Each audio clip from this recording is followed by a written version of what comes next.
اور وہ اس کے بچوں کو یتیم خانے میں داخل کر لیتا ہے۔ چونکہ انور کی سابقہ محبوبہ شمیم اسی سیٹھ کے ساتھ بیاہی ہوتی ہے، اسی لیے نجمہ کو دیکھ کر سیٹھ گھر جا کر شمیم کو گھر سے نکال دیتا ہے۔ سیٹھ عبداللہ کی ایک اعلی کار کلاوتی جو اس کے لیے نوجوان لڑکیاں ڈھونڈنے میں اس کی مددگار ہوتی ہے، وہ نجمہ کو سیٹھ سے مل کر دستکاری سکول میں نوکری کے بہانے ورگلاتی ہے۔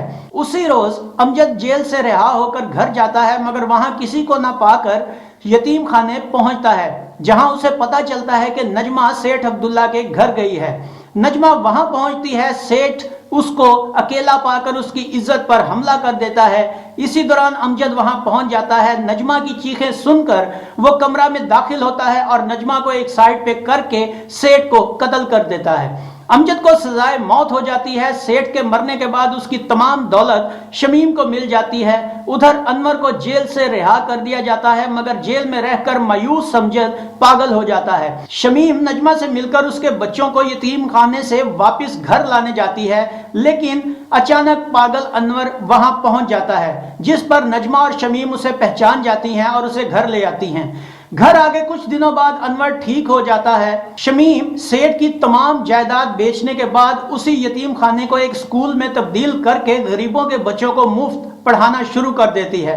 انور اور نجمہ پورے ملک میں اس مشن پر نکلتے ہیں کہ امیروں کو غریبوں کے بچوں کے لیے مفت تعلیم پر قائل کر کے غریب بچوں کے لیے تعلیم کو آسان کر سکیں، اور یوں فلم کا اختتام ہوتا ہے۔ ناظرین، نہ کوئی گلیمر، نہ کوئی فیشنیبل لباس، نہ کوئی عشق و محبت کے پیچے، اور نہ ہی کوئی کمرشلزم، بلکہ ایک حقیقت سے قریب تر کہانی جس میں ہر دور کے شریف ملازم، اس کی دفتری زندگی اور خانگی مسائل بیان کیے گئے۔ یہی سب کچھ اس فلم میں بھی فلمایا گیا۔ یہ اگر ایک آرٹ فلم کہی جائے تو عجب نہ ہوگا۔ خلیل کیسر نے بہت خوبصورت انداز میں ایک ذہنی طور پر دل برداشتہ شخص کا کردار ادا کیا، ایک ایسے شخص کی اداکاری جو ہر طرف سے مایوسیوں کا شکار ہو کر آخر پاگل ہو جاتا ہے۔ خلیل کیسر نے اس رول میں جان ڈال دی۔ گلیمرس مسرت نذیر نے اس فلم میں غریب گھرانے کی اداکاری تو اچھی کی، مگر ان کا hair style plus make up کہیں سے یہ ظاہر نہیں کر رہا تھا کہ یہ ایک غریب گھر کی عورت ہے۔ لیلا بھی اپنے کردار میں خوب رہی۔ ریحان نے ایک لالچی اور ہوس پرست سیٹھ کا کردار کمال نبھایا۔ خواجہ پرویز ہلکی پھلکی کامیڈی کرتے مناسب لگے۔ اصل میں یہ فلم حساس لوگوں اور ایک مخصوص طبقہ فکر کی فلم تھی۔ ایک بات جو اس فلم میں نوٹ کی گئی اور میری اپنی رائے میں، وہ یہ کہ فلم میں شروع سے آخر تک مایوسی اور نا امیدی ہی دکھائی گئی۔ ناظرین، فلمیں ایک ایسا ذریعہ ہے جس سے انسان میں کچھ کر گزرنے کی تحریک پیدا کی جا سکتی ہے۔ ایک میسج ہزاروں لاکھوں تک پہنچایا جا سکتا ہے، مگر اس فلم میں اس بات کی کمی شدید طور پر دکھائی دی گئی۔ ہیرو شروع سے آخر تک مایوس، نا امید، دل برداشتہ اور ڈرا ہوا ہی دکھائی دیا۔ کہیں بھی تخیل کا سہارا لے کر اسے مضبوط نہیں دکھایا گیا، بلکہ ایک سین میں وہ بیوی کو مر جانے اور بچوں کو یتیم خانے بھیجنے کا مشورہ دیتے دکھایا گیا ہے۔ پھر جیل کے اندر اسے پاگل ہوتے دکھایا گیا ہے، جو سینما میں تفریح کے لیے آنے والے کسی بھی سینما بین کے لیے اذیت ناک ہو سکتا ہے۔ اس کے برعکس امجد یعنی رتن کمار کے کردار میں پھر بھی ہمت اور حوصلہ دکھایا گیا، جو اپنے بھانجوں کی خاطر چوری اور بہن کی خاطر قتل کرنے سے بھی گریز نہیں کرتا، مگر اس کے کردار کو بھی پھانسی دے کر عجیب ہی سلوک سے دوچار کیا گیا۔ حالانکہ شمیم جو سیٹھ کی بیوہ اور نجمہ کی سہیلی بن چکی تھی، اس کے ذریعے عدالت میں امجد کو معاف کر کے اس فلم کا کچھ نہ کچھ خوشگوار انجام کیا جا سکتا تھا، مگر یونس راہی صاحب کے دل میں نہ جانے کیا تھا کہ سچ میں انہوں نے اس کہانی میں فلم بینوں کے لیے خوشی کا کوئی پہلو نہیں چھوڑا اور انہیں روتے دھوتے ہی دکھایا گیا۔ اگر خلیل کیسر کی ہی قسمت یا خواجہ خورشید کی جھومر کی طرح کوئی ٹرننگ پوائنٹ ہی ڈال دیا جاتا تو شاید اختتام مزید بہتر ہوتا، لیکن شاید آرٹ فلم اسے ہی کہتے ہیں۔ اس فلم میں سب کی اداکاری شاندار تھی، مگر بیبی نسیم اور ماسٹر مشتاق جیسے ننھے فنکاروں کی ایکٹنگ اور بالخصوص ڈائلاگ ڈیلیوری نے کمال کر دیا۔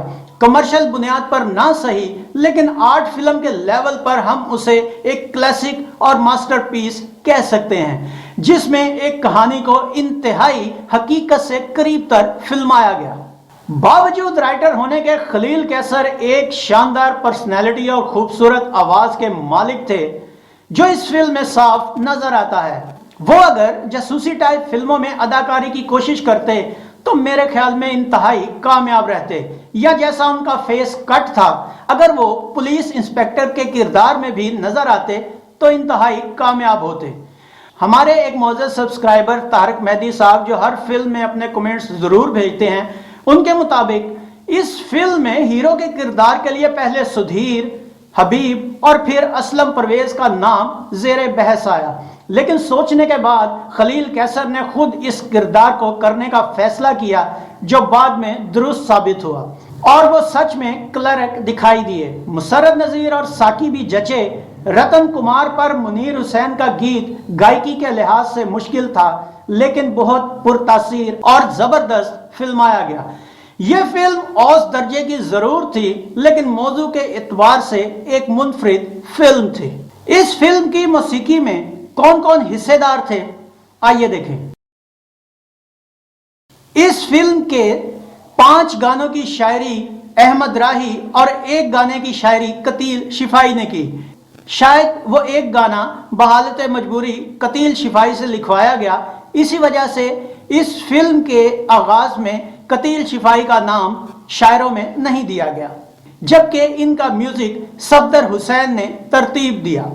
گلوکاروں میں نہید نیازی، نجمہ نیازی، سلیم رضا، منیر حسین، سائیں اختر اور صفدر حسین شامل تھے۔ اس فلم میں کل 6 گانے شامل تھے جن میں سلیم رضا کے بھٹک رہے ہیں ہم جہاں قدم قدم ہیں غم، منیر حسین کا کوئی کسی کو جلاتا ہے کوئی جلتا ہے سب چلتا ہے، کوئی کسی کو جلاتا ہے کوئی جلتا ہے سب چلتا ہے، نہید نیازی کا کیوں جگاتے ہو میرے سینے میں ارمانوں کو، کیوں جگاتے ہو میرے سینے میں ارمانوں کو، سویا رہنے دو ابھی پیار کے طوفانوں کو۔ سلیم رضا اور سائیں اختر کا گھر سے چٹھی آئی بیمار ہے چھوٹا بھائی، ماں کی ناساز طبیعت ہے باقی سب خیریت ہے، گھر سے چٹھی آئی بیمار ہے چھوٹا بھائی، ماں کی ناساز طبیعت ہے، ماں کی ناساز طبیعت ہے، ماں کی سب خیریت ہے، ماں کی سب خیریت ہے۔ صفدر حسین اور نہید نیازی کا سو جا سو جا درد بھرے دل اب تو سو جا، سو جا درد بھرے دل اب تو سو جا،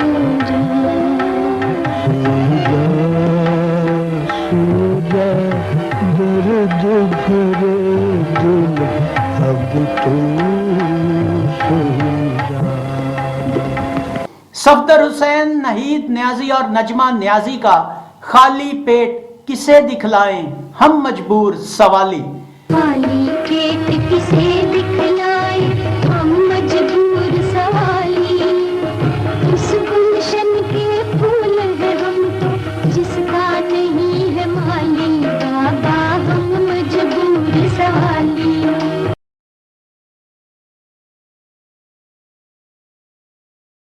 اس فلم میں انفرادی طور پر سلیم رضا نے 1، منیر حسین نے 1 اور نہید نیازی نے 1 سولو گیت گایا، جبکہ سلیم رضا اور سائیں اختر نے 1 اور صفدر حسین اور نہید نیازی نے 1، نجمہ نیازی، صفدر حسین اور نہید نیازی نے 1 گانا گایا۔